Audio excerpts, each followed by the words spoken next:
Bienvenue sur ma chaîne YouTube. Aujourd'hui, je vais préparer des craquelins gourmets. Ces craquelins sont faits à partir d'un gâteau aux épices, aux fruits séchés et aux noix. Alors, c'est parti!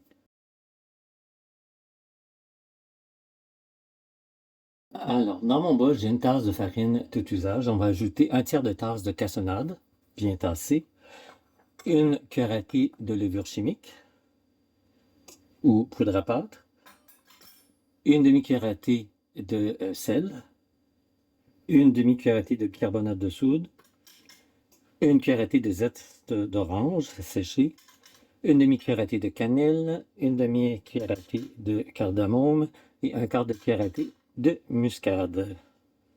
On mélange tout.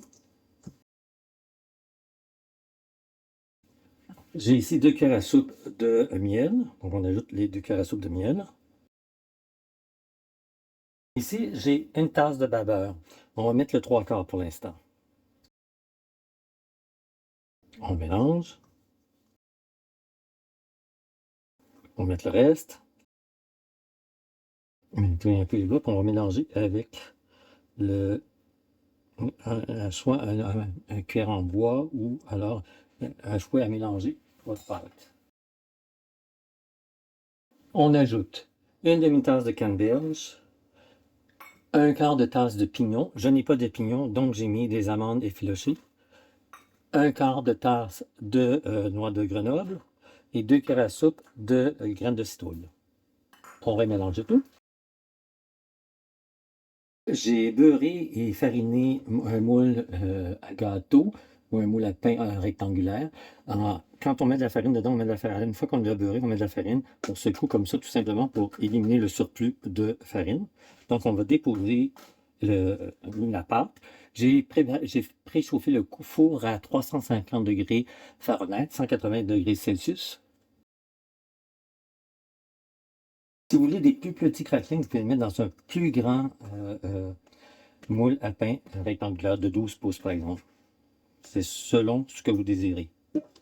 Alors, je vais le mettre au four et on se revoit dans 45-50 minutes. Ça fait 50 minutes, on va vérifier s'il est cuit. Donc, on insère une broche ou tout simplement un cure-dent jusqu'à la fin. Il en ressort propre, donc il est cuit. On le laisse actuellement 30 minutes dans le moule.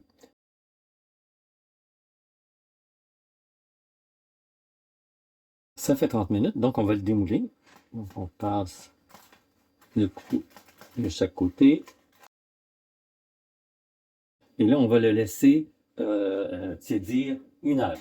Ça fait 1 heure, donc on va mettre le gâteau ici, on l'enveloppe dans du cellophane et ensuite dans du papier d'aluminium.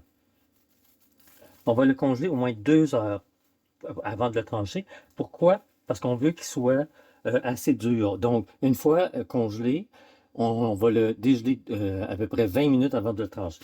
Alors là, je l'ai emballé une fois. Je vais l'emballer dans le papier d'aluminium. Ça ne sera pas là. Je le mets dans le papier d'aluminium. Donc, je vais le congeler. Il est 5h30 du soir. Donc, je vais le congeler. Je vais sortir demain matin.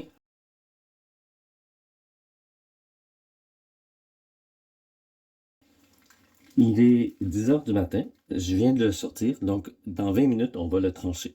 Ça fait 20 minutes. Il est gelé, assez gelé. L'important, il faut qu'il soit gelé pour qu'on puisse couper très mince. Si vous n'avez pas de trancheuse comme moi, vous utilisez alors un couteau, mais bien aiguisé et qui peut faire des tranches très minces. Alors, on veut des tranches minces. Elles sont très minces. On peut toujours en mettre un petit peu plus.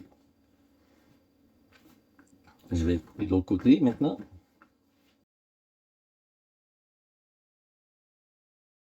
J'ai préchauffé le four à 250 degrés Fahrenheit, 120 degrés Celsius. Alors, on va les faire cuire à peu près 50 minutes ou jusqu'à ce que les tranches soient bien dorées. Alors, on se revoit dans 50 minutes.